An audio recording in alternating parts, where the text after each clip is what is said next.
एक समय की बात है। एक गांव में सफेद साड़ी वाली चुड़ैल का आतंक था। चुड़ैल रात भर गांव में घूमती और गांव का जो भी आदमी उसे दिखाई देता उसे वो घायल कर देती। अरे कोई तो बचाओ, मर गया रे। एक रात हरिया अपने खेत से अपने घर लौट रहा था कि तभी अचानक उसके सामने चुड़ैल आ जाती है। अरे बाप रे, ये चुड़ैल कहाँ से आ गई?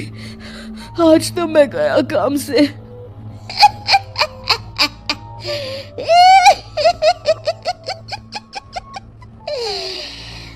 आज मुझे मेरा शिकार मिल गया।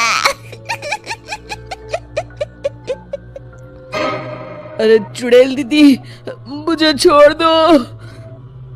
जैसे ही चुड़ैल हरिया की तरफ बढ़ती है, हरिया वहां से भाग जाता है और अपने घर के दरवाजे पे पहुंचता है। अरे भगवान, जल्दी से दरवाजा खोलो, मेरे पीछे चुड़ैल पड़ी है। हरिया की पत्नी जल्दी से दरवाजा खोल देती है। अरे आप इतना हाफ क्यों रहे हैं? अरे मेरे पीछे चुड़ैल पड़ी है, आज तो मैं बाल बाल बच गया। जल्दी से सभी दरवाजे और सभी खिड़कियों को बंद करके बत्ती बुझा दो। तभी चुड़ैल हरिया के घर के पास पहुंच जाती है। अरे वो आदमी कहाँ गायब हो गया? मैं भी देखती हूँ आखिर कब तक बचेगा। मैं अपने शिकार को इतनी आसानी से नहीं छोड़ती। इतना कहकर चुड़ैल वहां से चली जाती है। वहीं दूसरी तरफ हरिया और उसकी पत्नी दोनों अपने घर की खिड़की से ये सब देख रहे होते हैं। अरे बाप रे, ये तो बड़ी डरावनी चुड़ैल थी। अगले दिन ये बात आग की तरह पूरे गांव में फैल जाती है और धीरे धीरे लोग चुड़ैल के डर के मारे शाम होते ही अपने घरों से बाहर निकलना बंद कर देते हैं। कुछ दिनों के बाद भाई, मैंने तो इस चुड़ैल के डर के मारे रात को अपने खेतों को पानी देना बंद कर दिया है। कहीं मेरी फसल सूख गई तो मैं तो कहीं का नहीं रहूंगा। साहूकार का कर्जा कैसे चुकाऊंगा? अरे भाई, पूरे गांव वालों का यही हाल है। पता नहीं ये चुड़ैल हमारे गांव में कहाँ से आ गई। फिर एक दिन गांव के पास वाली नदी के किनारे एक बहुत बड़े तांत्रिक के आने की बात कुछ गांव वालों को पता चलती है। वो लोग जाके ये बात गांव के मुखिया को बताते हैं। मुखिया जी, नदी के किनारे एक बहुत ही पहुंचे हुए तांत्रिक बाबा आए हैं। हमें उनसे मदद मांगनी चाहिए। मैंने सुना है वो बड़े बड़े भूतों और चुड़ैलों को अपने वश में कर लेते हैं। मुखिया जी सभी गांव वालों को लेकर उस तांत्रिक के पास पहुंच जाते हैं। ओम फट स्वाहा, ओम फट स्वाहा। तभी तांत्रिक अपनी बंद आंखों को खोलकर कहता है, क्या बात है? तुम सब लोग यहाँ क्यों आए हो? मुखिया जी उस तांत्रिक को सारी बात बता देते हैं। अच्छा, तो ये बात है। और तांत्रिक अपनी आंखों को बंद कर लेता है।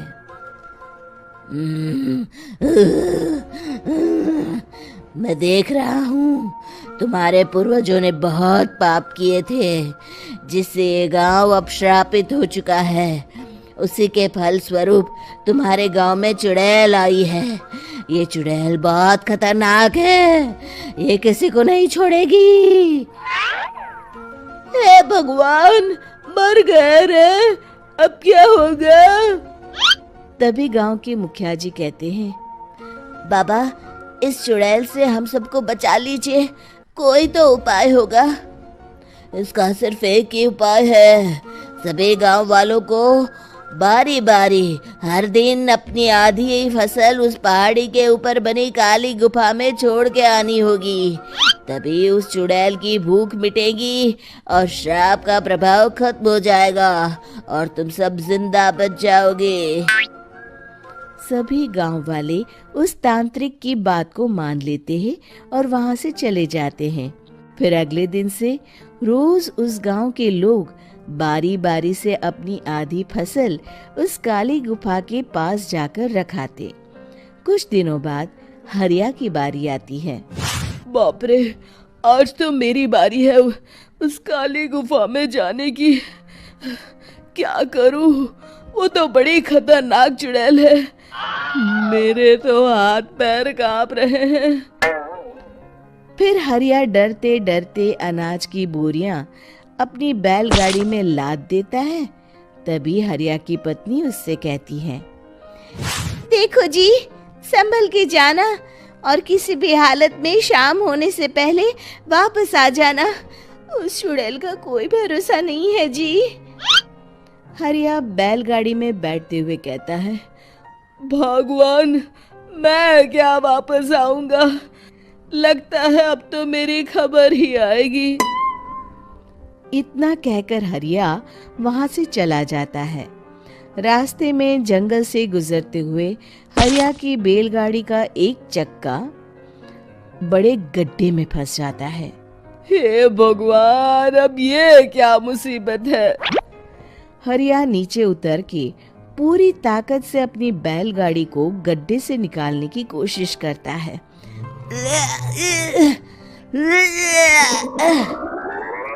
बहुत देर मेहनत करने के बाद हरिया की बैलगाड़ी उस गड्ढे से बाहर निकल जाती है। हे भगवान, अब तो शाम होने वाली है। आज तो मैं गया काम से। जैसे तैसे हरिया काली गुफा में पहुंच जाता है। अरे मर गया रे, यहाँ तो चारों तरफ डरावना माहौल है। मैंने यहाँ आने में बहुत देर कर दी, कहीं चुड़ैल नाराज ना हो जाए। हरिया अनाज की बोरियां वहां रख के जैसे ही जाने लगता है, तभी उसे किसी के आने की आवाज सुनाई देती है। हरिया एक कोने में छुपकर अंदर देखने लगता है।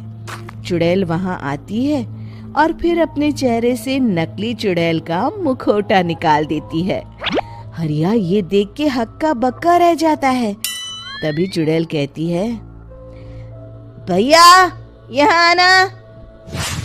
आज तो बहुत अनाज आया है, इसे मिलाकर अब हमारे पास ढेर सारा अनाज जमा हो गया है। कल ही हम इसे शहर में बेच आएंगे और माला माल हो जाएंगे। तभी अंदर से नदी के किनारे वाला तांत्रिक बाहर आता है। अरे, ये तो तांत्रिक बाबा है। हाँ, अब तो हम दोनों की जिंदगी मजे में कटेगी। गांव वालों को बेवकूफ बनाना इतना भी मुश्किल नहीं था। लोग तो तुम्हें सच में असली चुड़ैल समझते हैं। हाँ, तुमने सही कहा। अब ये गांव वाले चुड़ैल के डर से जिंदगी भर इस काली गुफा में अनाज पहुंचाते रहेंगे। अच्छा, तो ये बात है। ये दोनों पूरे गांव वालों को बेवकूफ बना रहे हैं। अभी जाकर सबको बताता हूँ। हरिया उन दोनों की पूरी बातें सुन लेता है और जल्दी से वापस गांव में आता है। गांव वालों को पूरी बात बता देता है। इससे पहले वो दोनों हमारा अनाज लेकर शहर जाए, हमें उन दोनों को पकड़ना होगा। उधर दूसरी तरफ नकली तांत्रिक और नकली चुड़ैल बनी औरत एक बड़ी गाड़ी में सारा अनाज लाद के वहां से निकलने की तैयारी कर रहे होते हैं। जल्दी करो, इससे पहले हमें कोई देख ले। हमें यहाँ से निकलना होगा। और तभी वो दोनों देखते हैं कि सामने से सभी गांव वाले अपने अपने हाथों में मशाल लेके आ रहे हैं। दोनों बुरी तरह डर जाते हैं। रुक जाओ, तुम दोनों का भांडा फूट चुका है। अरे मर गए रे, ये गांव वाले कहाँ से आ गए? तुमने क्या सोचा इतनी आसानी से यहाँ से निकल जाओगे?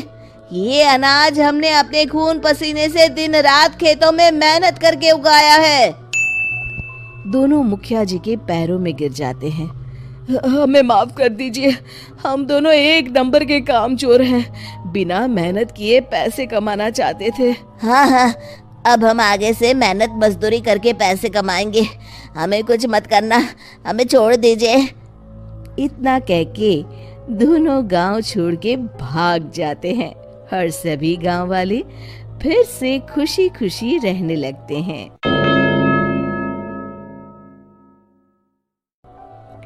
शिक्षा, तभी तो कहते हैं कि किसी भी समस्या का समाधान केवल सूझबूझ से ही करना चाहिए और कभी हिम्मत नहीं हारनी चाहिए। पन्नपुर नाम के एक गांव में शादी चल रही होती है। वाह, मजा आ गया फूफा जी। शादी में क्या खाना बना है, बाराती तो उंगलियां चाटते रह जाएंगे। हाँ, तुमने सही कहा, पनीर की सब्जी का तो कोई जवाब ही नहीं। दूसरी तरफ पंडित जी फेरों की तैयारी कर रहे होते हैं कि तभी वहाँ एक चुड़ैल आ जाती है।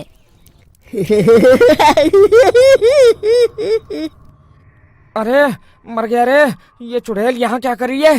अरे दिवाकर जी, ये आपकी कौन सी रिश्तेदार है? अरे मुझे क्या पता, क्या भाग्यवान, कहीं ये तुम्हारे मायके से तो नहीं आई है।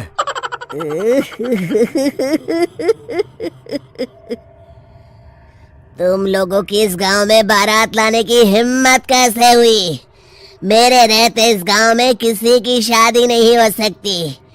अब तुम लोग देखो मैं क्या करती हूँ। अरे मर गया रे, मैंने सुना है ये जबान की पक्की है।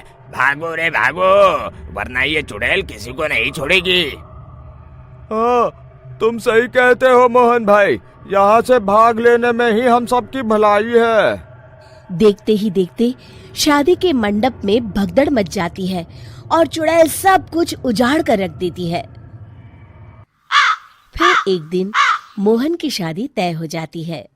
अरे भाई, अगले हफ्ते मेरी शादी तय हो गई है, लेकिन इस चुड़ैल की दहशत के मारे तो मेरे हाथ पैर कांप रहे हैं।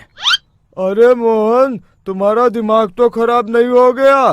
तुम अपने साथ साथ हम सब गांव वालों को भी बलि का बकरा बनाना चाहते हो? उस चुड़ैल के रहते तुमने अपनी शादी के बारे में सोच भी कैसे लिया? देखो गोपाल, डर तो मुझे भी लग रहा है, लेकिन उस चुड़ैल के डर से मैं जिंदगी भर कुंवारा तो नहीं रह सकता। तभी वहाँ मोहन के होने वाले ससुर आ जाते हैं। अरे ससुर जी, आप?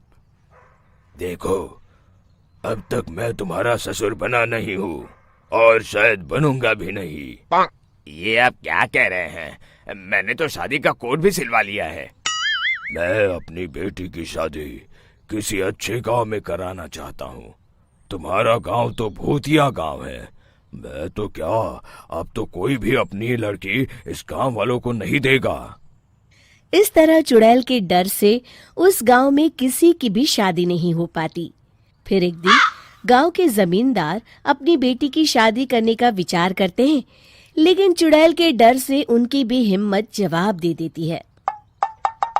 अगर मेरी बेटी की शादी तय समय से नहीं हुई तो मेरी नाक कट जाएगी। मुझे कुछ करना ही होगा। एक सलाहकार के कहने पर जमींदार काशी से एक बहुत ही नामी तांत्रिक को अपने घर बुलवाते हैं, जो भूत चुड़ैल को पकड़ने में माहिर माना जाता था। जमींदार साहब, आप चिंता मत करिए। इस गांव की सीमा में प्रवेश करते ही मुझे उस चुड़ैल के बारे में सब पता चल गया था। आप उसे जल्दी से जल्दी कैद कर लीजिए ताकि मैं अपनी बेटी की शादी कर सकूं। जब वो चुड़ैल एक इंसान थी, तब ठीक उसकी शादी करने वाले दिन ही उसकी और उसके होने वाले पति की एक दुर्घटना में मौत हो गई थी। उसका होने वाला पति आज भी भूत बनकर जंगल में भटकता है। इसलिए जब तक चुड़ैल की शादी नहीं हो जाएगी, वो किसी और की भी शादी नहीं होने देगी। ये आप क्या कह रहे हैं? अगर वो भूत भी हमारे गांव में आ गया तब हमारा क्या होगा? ये आदमी बीच में बहुत बोलता है, इसे बाहर निकालो।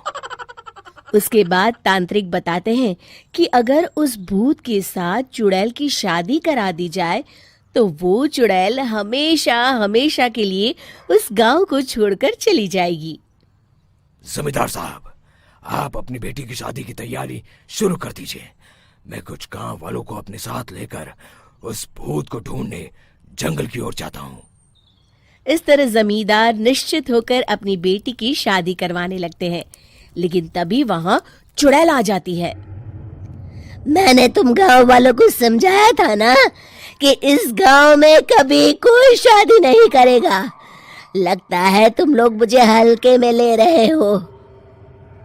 चुड़ैल जमींदार की बेटी को उठा लेती है।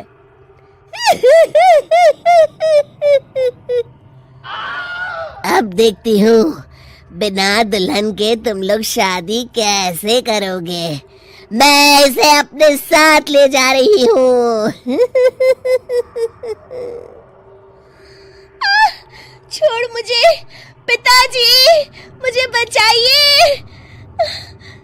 अरे कोई मेरी बेटी को बचाओ। तभी तांत्रिक उस भूत को लेकर वहां पहुंचता है। अरे भाग्यवान, रुको, इन मासूमों को परेशान मत करो, मैं आ गया हूँ, अब तुम मेरे साथ चलो। चुड़ैल बहुत खुश हो जाती है। आप आ गए, चलिए अब हम मंदिर में चलकर शादी कर लेते हैं। अरे अरे अरे अरे, ये क्या कह रही हो? मंदिर में जाके दोबारा मरना है क्या? चलो, आज से हम जंगल में रहेंगे। चुड़ैल चली गई, अब मेरी शादी हो जाएगी। इस तरह सभी गांव वाले खुशी से झूमने लगते हैं।